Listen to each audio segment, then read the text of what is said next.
আমরা এখন দাঁড়িয়ে আছি হেমতাবাদ বিধানসভার আসমানঘাট এলাকায়। আর এই আসমানঘাট পড়ছে হেমতাবাদ বিধানসভায়। আর এখানকার রাস্তা একেবারে বেহাল দশা বলা যেতেই পারে। এই একমাত্র রাস্তা বৈরাগী মোড় থেকে শুরু করে বর্ডার, মাকড়হাট বর্ডার, প্রায় 7 কিলোমিটার রাস্তা।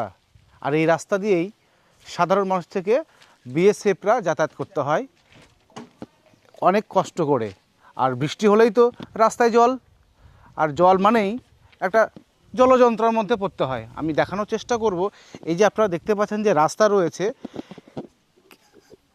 বেহাল দশা, বৃষ্টি হলে এখানে জল জমে থাকে। আর এই যে বড় বড় পাথর, এই যে আপনারা দেখতে পাচ্ছেন, সাইকেল থেকে বাইক থেকে টোটো, সব সময়ের মধ্যে একটা দুশ্চিন্তা নিয়েই চলাচল করতে হচ্ছে এলাকার বাসিন্দাদের। এবং নষ্ট হচ্ছে যান চলাচলের অনেক যন্ত্রাংশ। তবে কতদিন এই সমস্যার মধ্যে চলবে এই গ্রামবাসীদের? প্রায় 2 বছর হতে চলেছে। প্রশাসনকেও বারংবার জানানো হয়েছে, প্রশাসনের লোকজন এসে শুধু মাপজোক করে, জেসিবি দিয়ে আনা হয়, শুধু নামমাত্র কাজ। তারপরেই 1 মাস পরেই যাতা অবস্থা, আবার সেই পুনরায় জায়গায় ফিরে আসতে হয় বেহাল দশার। প্রায় এই এলাকায় 20 থেকে 25টি গ্রাম রয়েছে।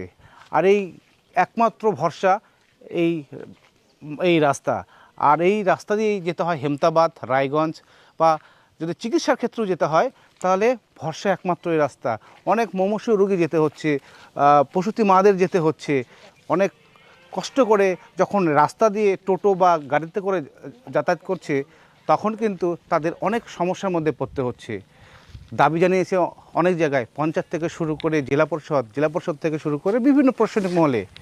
এখনও কিন্তু সুরা হচ্ছে না। কবে হবে এই রাস্তা?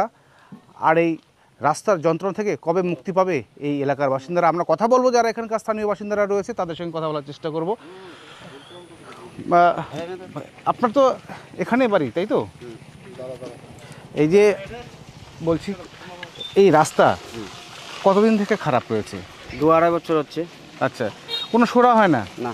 আচ্ছা, যখন বৃষ্টি হয়, যখন রোগী যায়, বা যদি বাড়িতে অসুস্থ হয়, হাসপাতালে নিয়ে যেতে হয়, তখন কী ধরনের অসুবিধার মুখে পড়তে হয়? প্রচুর অসুবিধা, জল কাদা দিয়ে যেতে হয় গাড়ি নিয়ে।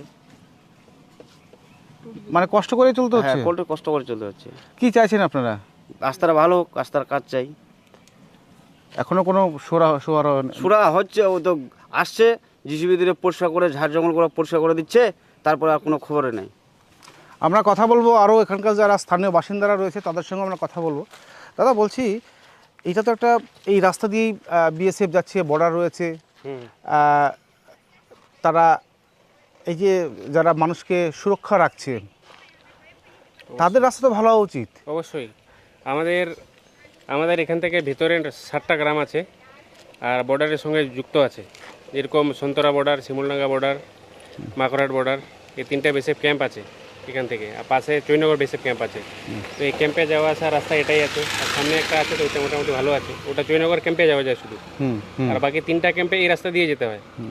আর তারপরে রাস্তার অবস্থা এত ক্রিটিক্যাল, এখানে তো শুধু ভালোই আছে, সামনে একটা জায়গা আছে ওখানে 1 হাঁটু জল হয়ে যায়, একটু জল পড়লে। আচ্ছা, সামনে। আচ্ছা। আর তারপরে মানুষের যা কষ্ট হয় প্রচণ্ড, অনেকবার বলা হয়েছে অনেককে, কোনো কাজ হয়নি। আবার কিছুদিন আগে, ইলেকশনের আগে কাজ শুরু হয়েছিল, লাস্ট থেকে কাজ শুরু হয়েছিল, একটু কাজ হয়ে কাজ বন্ধ হয়ে গেছে। কেন বন্ধ হয়ে গেছে এটারও কোনো খবর নেই। কারণ ধোঁয়াশা, কোনো কারণই নেই, বোঝা যাচ্ছে না কেন বন্ধ হয়ে গেছে। একটু কাজ হয়েছে, ওদিকে শুরু হয়েছিল কাজ, আবার বন্ধ হয়ে গেছে। আবার বন্ধ হয়ে গেছে কাজ। একেবারে বলা যেতেই পারে, কখনো রাস্তা কাজ শুরু হয়, আবার বন্ধ হয়ে যায়। কারণ তারা নিজেরাই জানতে পারছেন না কে কাজ করছে, কারা আসছে। শুধু কি দেখানো মাত্রই প্রশাসনের যে কাজ হচ্ছে, আর বাস্তবে তার উল্টো চিত্র। এখন দেখার কবে এই রাস্তা যন্ত্রণা থেকে মুক্তি পাবে এই এলাকার বাসিন্দারা। ক্যামেরায় বিনয় বর্মনের সঙ্গে অনিমেষ সরকার, কেটিভি বাংলা।